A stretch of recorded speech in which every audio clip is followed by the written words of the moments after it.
1947 সালের 14ই আগস্ট 12টা বাজতে আর যখন কয়েক মিনিট বাকি, পণ্ডিত জওহরলাল নেহেরু দুটো লাইন দিয়ে তার ভাষণ শুরু করলেন। At the stroke of the midnight hour, when the world sleeps, India will awake to life and freedom. কয়েক মিনিট পরেই 12টা বাজল, দেশ স্বতন্ত্র হলো। পরদিন 15ই আগস্ট সকালবেলায় গণপরিষদে রাষ্ট্রীয় যাত্রা হলো।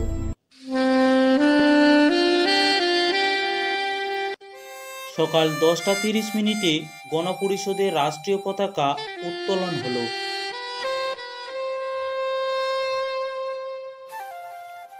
শোনা যায় 15ই আগস্ট শুধু রাজধানী দিল্লিতেই 300-রও বেশি পতাকা উত্তোলন করা হয়েছিল। পবিত্র শহর বারাণসীতেও একটি মন্দিরে পতাকা উত্তোলন করেছিলেন একজন মুসলিম।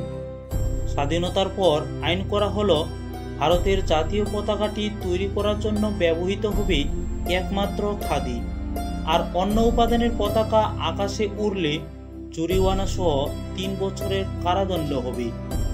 1947 সালের 15ই আগস্ট গান্ধীজি স্বাধীনতা উৎসবে যোগ দেননি। তিনি 24 ঘন্টার অনশন করেছিলেন। বছরের পর বছর ধরে যেসব ব্যর্থ বেদনাবোধ লোকের মনে চাপা পড়েছিল, তা যেন একটার পর একটা শহর জুড়ে ফেটে পড়েছিল উচ্ছ্বাসিত আবেগের মধ্যে দিয়ে। আনন্দ আবেগে উচ্ছ্বাসিত জনতার স্রোত শ্রমিক বস্তি থেকে শুরু করে সোনার খনি এলাকা পর্যন্ত আগোপিছু করতে লাগলো।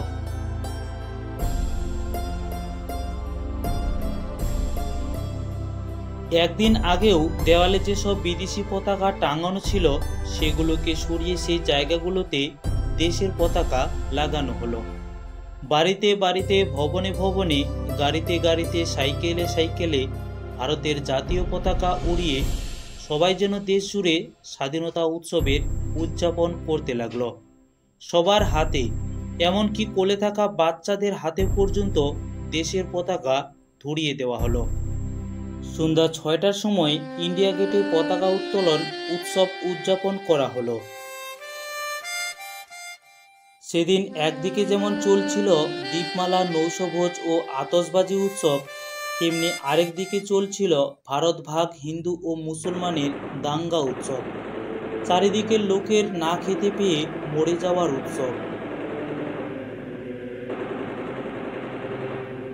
কলকাতা যে 15ই আগস্ট ঠান্ডা রইল, এটা একটা স্বস্তির কারণ, খানিকটা আশ্চর্যও বটে। কারণ স্বাধীনতা দিবসের ঠিক আগের কয়েকটা সপ্তাহ ধরে কলকাতার অবস্থা ছিল শোচনীয়। পশ্চিম পাঞ্জাব নামক নতুন প্রদেশটির জন্য নতুন রাজ্যপালকে ইতিমধ্যে নিয়োগ করা হয়েছিল। 15 তারিখ সন্ধেবেলায় তিনি তার পদ গ্রহণের উপলক্ষে একটি পার্টি দেন। পরে স্মৃতিচারণ করতে গিয়ে তিনি বলেন, এমন জঘন্য পার্টি আর কেউ কখনো দেয়নি। বিদ্যুৎ চলে যাওয়ায় না ছিল পাখা, না ছিল আলো। যেটুকু আলো আমরা পাচ্ছিলাম তা আসছিল আধ মাইল দূরে দাও দাও করে জ্বলতে থাকা লাহোর শহর থেকে। বাগানের চারিদিকে গুলি বর্ষণ হয়। কে যে কাকে গুলি করছে তা কেউ বুঝে উঠতে পারেনি এবং কেউ জানার চেষ্টা পর্যন্ত করেনি।